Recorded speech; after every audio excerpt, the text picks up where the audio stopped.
آپ نے سنا ہوگا حضور نے سورہ رحمان کے بارے میں فرمایا ہے سورۃ الرحمان عروس القرآن. یہ سورہ رحمان جو ہے یہ قرآن کی دلہن ہے. جیسے دلہن کو آپ خوشنما لباس پہناتے ہیں، آراستہ پیراستہ اس کو گہنے اور اس کو زیور پہناتے ہیں، تو جس طریقے سے سجاتے ہیں آپ دلہن کو، اللہ تعالیٰ نے ایک سورت قرآن مجید میں یہ ایسی رکھی ہے سورہ رحمان کی، اسے خوب سجایا ہے. اس میں الفاظ کا در و بست، اس کا اپنا ایک ڈیوائن میوزک ہے. وہ تو اللہ تعالیٰ قراء جو ہے خاص طور پر مصر کے قراء، اللہ تعالیٰ ان پر رحمت نازل فرمائے، ان کی خطاؤں سے درگزر کرے. جس طرح قرآن کے انٹرنسک میوزک کو انہوں نے واضح کیا ہے.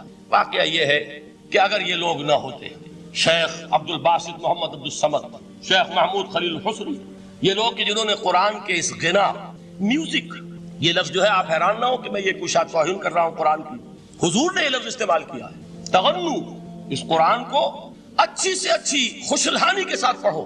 من لم یتغن بالقرآن فلیس منا، جو قرآن کو بہتر سے بہتر انداز میں، اچھی سے اچھی آواز میں، خوشلہانی کے ساتھ پڑھنے کی کوشش نہیں کرتا وہ ہم میں سے نہیں.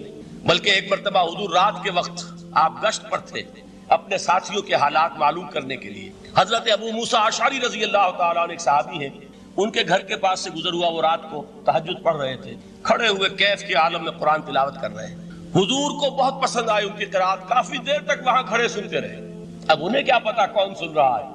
بالکل اسی طرح سمجھ لیجئے ایک بات یاد آئی ہے، حضور فرماتے ہیں کہ جس طرح کان لگا کر اللہ قرآن کو سنتا ہے کسی چیز کو نہیں سنتا. ہمیں نظر نہیں آتا نا، ہمیں معلوم نہیں ہے، ہم قرآن پڑھ رہے ہیں تو سننے والا کون ہے؟ سب سے زیادہ کان لگا کر خود اللہ. یہاں اس لیے مجھے یاد آیا کہ ابو موسیٰ اشعری کو کیا پتا تھا کہ کون سن رہا ہے. وہ اپنی کیفیت میں نماز میں تہجد میں قرآن کی تلاوت کر رہے تھے، اور ظاہر بات ہے ان کے گھر ایکڑوں میں بنے ہوئے نہیں تھے، ایک ایک کمرہ، ایک ایک کوئی حجرہ، ایسے تو گھر تھے نا صحابہ کے. لہذا حضور پاس سے گزرے، آواز آئی، کافی دیر سنتے رہے. اس کے بعد آپ تشریف لے گئے، صبح فجر میں ملاقات ہوئی تو حضور نے تحسین کے انداز میں فرمایا یا ابا موسیٰ انک قد اوتیت مزمارا من مزامیر آل داؤد. اے ابو موسیٰ، تمہیں تو آل داؤد کے سازوں میں سے ایک ساز اللہ نے عطا فرما دیا.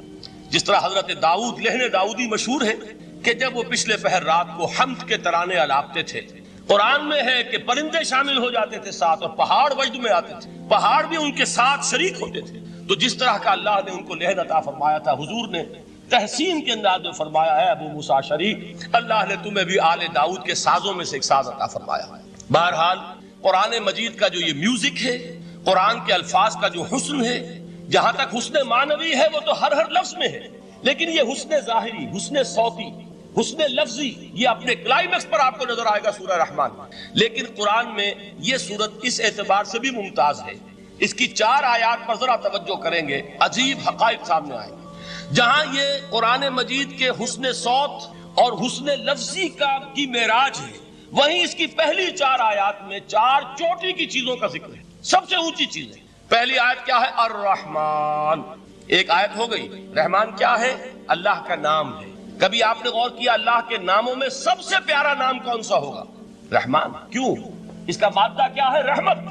ہمیں سب سے بڑھ کر جس چیز کی ضرورت ہے وہ کیا ہے؟ رحمت خداوندی. نام اچھی طرح سن لیجئے اس حضور کے قول کو. حضور فرماتے کوئی شخص جنت میں مجرد اپنے عمل کی بنیاد پر داخل نہیں ہو سکے گا جب تک کہ رحمت خداوندی دستگیری نہ کرے. کسی صحابی نے بڑی ہمت اور جرأت کا ثبوت دیا کہ پوچھ لیا کیا حضور آپ بھی؟ جب آپ نے فرمایا کوئی شخص داخل نہیں ہو سکتا جنت میں محض اپنے عمل کی بنیاد پر جب تک کہ رحمت خداوندی جو ہے وہ دستگیری نہ فرمائے. پوچھا گیا کیا آپ بھی؟ آپ نے فرمایا ہاں میں بھی. آپ انداز کیجئے کہ اگر محمد الرسول اللہ بھی رحمت خداوندی کے ضرورت مند ہوں تو تاب دیگراں چے رسد، ہماری تو سب سے بڑی ضرورت رحمت خداوندی. اب یہ رحمت جو ہے قرآن مجید میں اللہ تعالیٰ کی یہ شان 2 الفاظ کے ذریعے سے آتی ہے، رحیم اور رحمان.